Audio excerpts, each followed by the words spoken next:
Yes, it had to be done. To deceive the heavenly principles, you must first deceive yourself. She did very well.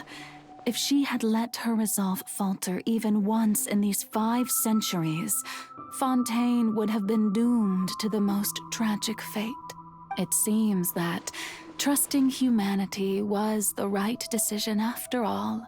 I believe that I understand how your deception works, but that is only half the truth, is it not? How would you build on this foundation to save the people of Fontaine? That is the most important thing. Ah, good. Of course, the Iudex of Fontaine has pinpointed the crux of the issue. I'm sure you've long sensed that the Oratrice is no simple machine, yes? I've always suspected that it had its own consciousness, and Lenny did mention that he heard a human voice within the core chamber. It now seems that that person was you, hidden within the machine all along. Am I right? And then I became one with the Oratrice, taking Fontaine's gnosis with me. Yes, it would seem so, wouldn't it? Alas, your understanding of this device still lacks sufficient depth. In truth, it is no enactor of justice. It is, in fact, a device created to kill the god of justice. I beg your pardon? Oh, you have it. And to be more precise, not only will the Oratrice take down the god of justice, it will also take down the divine throne upon which she has been placed. I mean, did you think I would be the sort to enjoy peaceful repose while Farina suffered? My work over these last 500 years has been to constantly accumulate indemnitium within the Oratrice.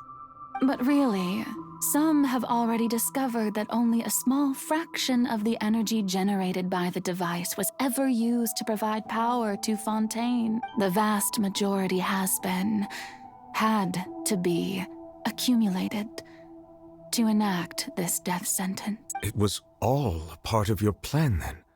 Both the trial and the sentence? Indeed. This power, accrued over 5 centuries, could have sustained Fontainians for millennia had it only been used for that purpose. Almost all of it has now been stored within the Oratrice. But only power of this magnitude could hope to destroy the Hydro Archon's divine throne, shaking the rules established by Celestia and breaking through the institution that is the Seven. So the Oratrice's call for death was for neither Farina nor Focalor, but for the Hydro Archon. The destruction of that divine throne.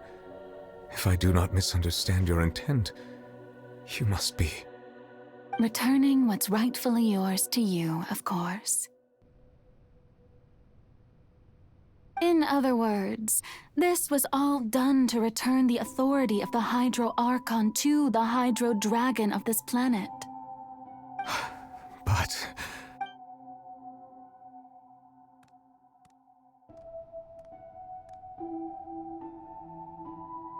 Oh, what?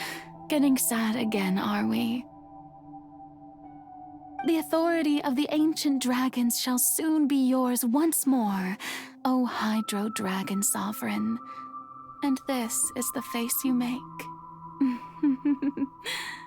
all you've done throughout the years is just so you can sacrifice yourself at the very end. I've never quite seen it that way, you know.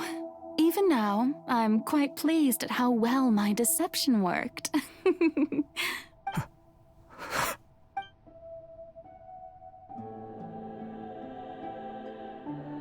Hydro Dragon, don't cry. I must say, had it been within my rights, I would have loved to judge the heavenly principles themselves. Were they not guilty of essentially the same crime? Egeria stole the power of the primordial sea, and the heavenly principle stole the power you ancient dragons possessed. I, for my part, am the god of justice. And is it not just that your original powers should be returned to you? Speaking of justice, I have always believed that justice lies in the process of pursuing human existence itself. So, if the theft of the primordial sea's might was Fontaine's original sin, then, leaving matters of procedural right and wrong aside, the descent of the Fontainians as humans and their right to exist in this world would be Fontaine's original justice. In other words, existence was Egeria's justice, and to me, justice is the continuation of that existence. Defying the prophecy and ensuring that Fontaine's people shall live on, that should be the justice enthroned over all others. At this point, we, whether it be myself or all other Fontainians, have shouldered the burden of this sin for far too long. Iudex Neuvillette, the highest judge in our land, when you regain your full power as an elemental sovereign, what verdict shall you pass upon us? So when I was invited to the court of Fontaine to serve as Iudex, I see now that that was your idea too. At last, I now understand the true purpose behind this position. In the beginning, I was uninterested in human existence. But these 5 centuries of living alongside them have gradually brought about mutual understanding between us. And I have even attempted to feel as they feel. You are a devious one, Focalors.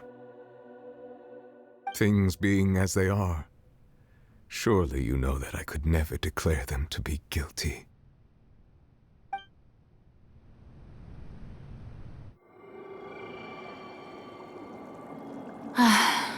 The hour of my execution is almost here. For the sinner, the curtain call has come. I know I may not sound it, but faced with death, I find myself a little afraid.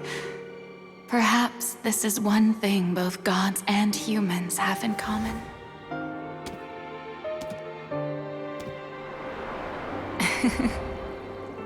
Farewell, Neuvillette. I hope you've enjoyed the part you played these 500 years.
I, Iudex Neuvillette, hereby declare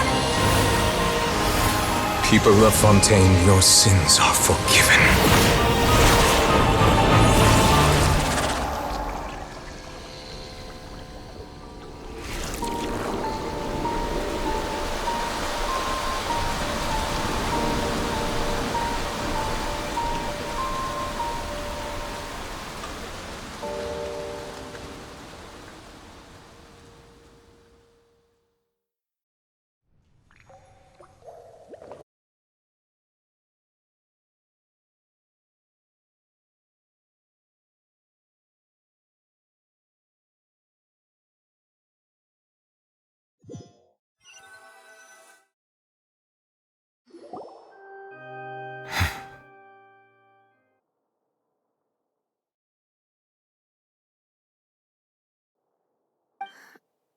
What just happened?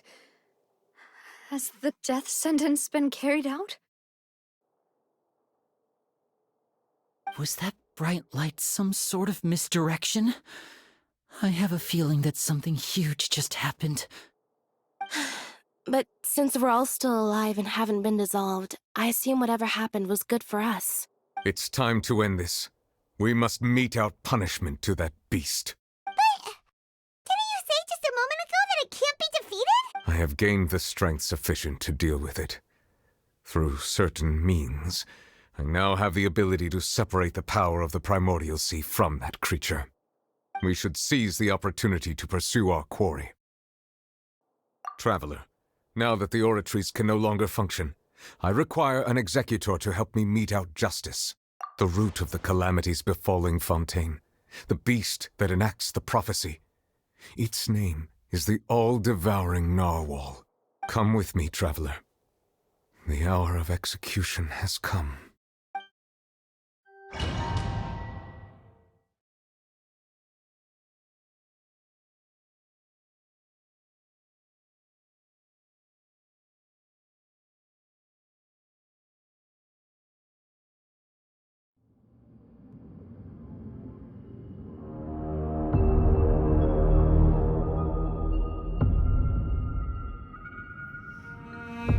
We're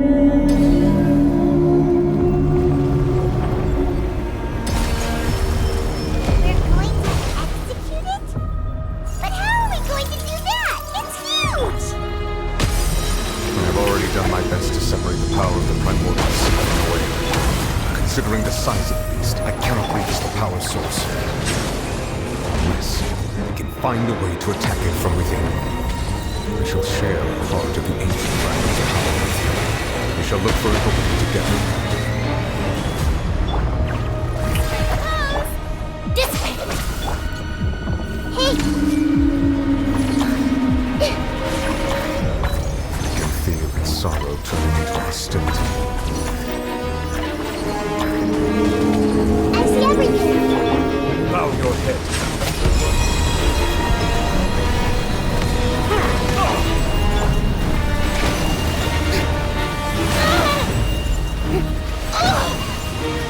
May I present?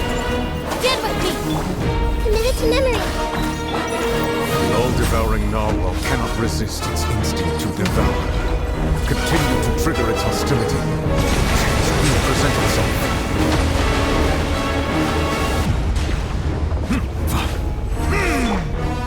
Our bond is strong!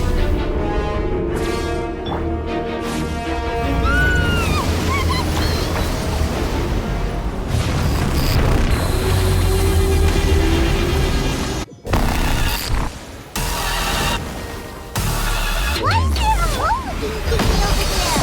It looks really scary! Stand with me!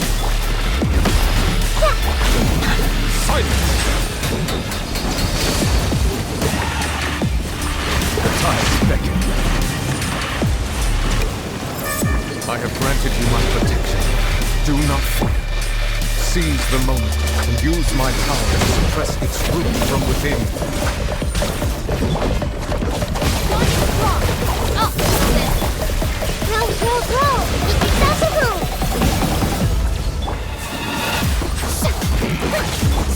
Settle down!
Thanks for helping with the cleanup.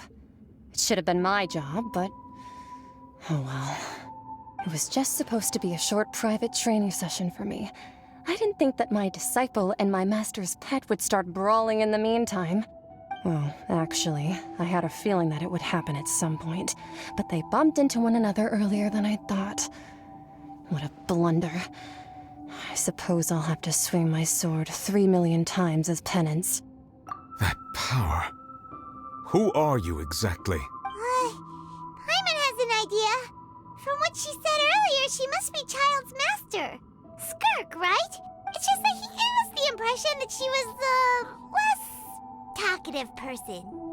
I simply did not have anything to say to the weak. But you, on the other hand, managed to defeat the All-Devouring Narwhal without using power from beyond this world, so you may speak to me as equals. I have to agree. It's a strange use of a planet's primordial waters just to raise an all-devouring narwhal. That kind of power is wasted on it. It's not cooperative, it eats too much, and I have more important things to do with my time than pet sitting. The only thing that creature has going for it is its looks. All in all, it fails as a pet. Miss Skirk? I think you might have missed the point. The point being? Well, being that this pet almost destroyed an entire nation. So what sort of person is your master? Well, Child's master's master. Wait, is that right? Oh, right. So you don't know him. Sorry, I assumed you did. His name is Sertologi. Huh? I am unfamiliar with that name. Huh. So Master isn't sufficiently famous. How should I describe him then? Have you heard of the name The Fowl? The Fowl? Still nothing? Well, how about the Visionary? Vetterfulnir then? Or Gold Rhine-Daughter? Ooh, that one we've heard. Rhine-Daughter's part of the Hexen Circle. She's Albedo's mom, right? Oh, so you do know that name. To be honest, I also heard all of those names and titles from my master. I don't actually know them either. But I suppose you understand now, yes? My master is likely a similar sort to Rhine-Daughter. They are both pursuing some form of perfection. Wait, didn't you also mention a visionary person? Paimon didn't quite catch their name. Actually, never mind that. I believe it expedient to inform that the all-devouring narwhal used up nearly all its strength fighting you. Such roiling hydro energies will prove difficult for the planet's deep seas to digest. As such, the Fontaine back on the surface has most likely been thrown into chaos. In other words, the prophecy that you've been fretting over should now be in full swing. What?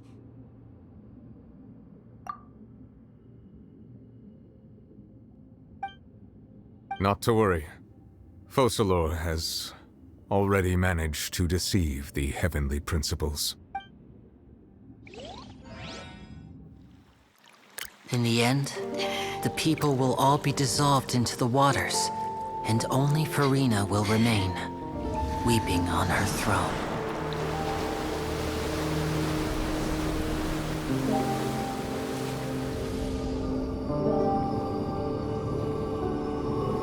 Only then will the sins of the people of Fontaine be washed away.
All hands initiate emergency rescue!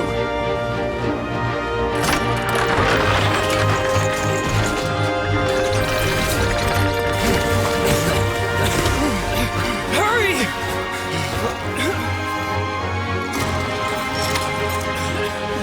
Hey, lend a hand!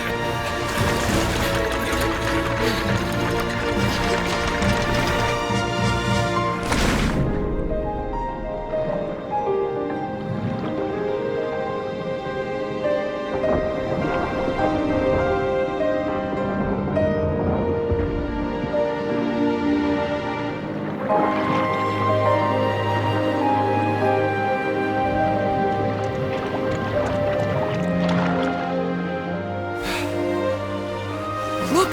The water's receding!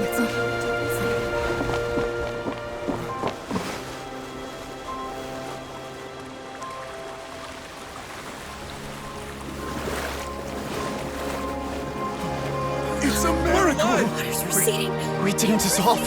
The prophecy was wrong! The prophecy was wrong!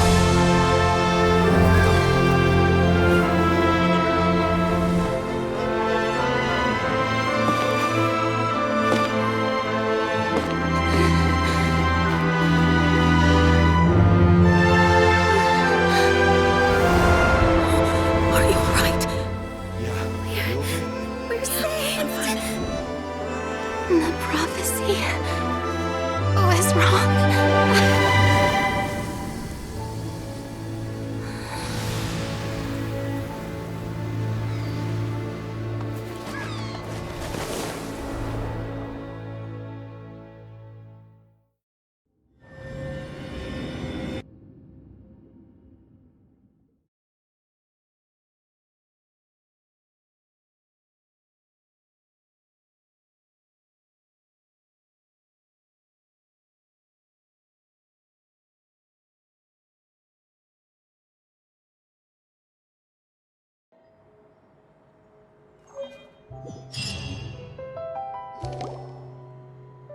The soil renewed. The Spina di Rosula talks post-disaster rebuilding. I recently visited Poisson to meet with Miss Navia, spokesperson of the Spina di Rosula, and we spoke about Poisson's present and future.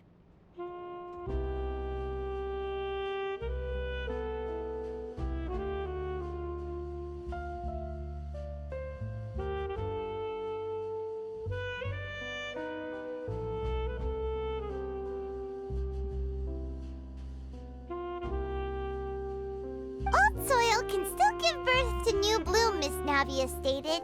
Hope is like seeing a small cookie when you're starving late at night. You just need a little of it. Skyship Winglet, lunar brain of the Fontaine Research Institute.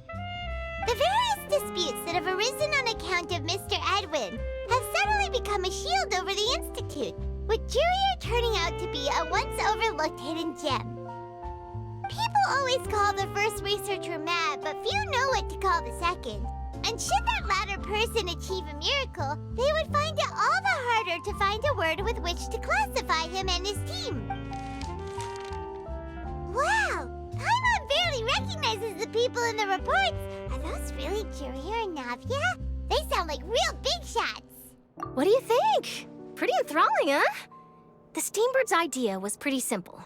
With the disaster just having passed, we would print a free edition packed to the margins with good news to calm people down. The value for these big scoops lies in their inevitable follow-ups.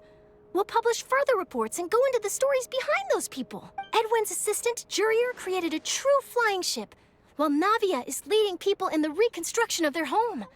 I'm sure that these stories could draw even your well-traveled eye. Paimon's curious too! Wait a minute. Didn't we watch everything happen from start to finish? What's there to be curious about? And that's exactly why I'd like you to come conduct interviews with me.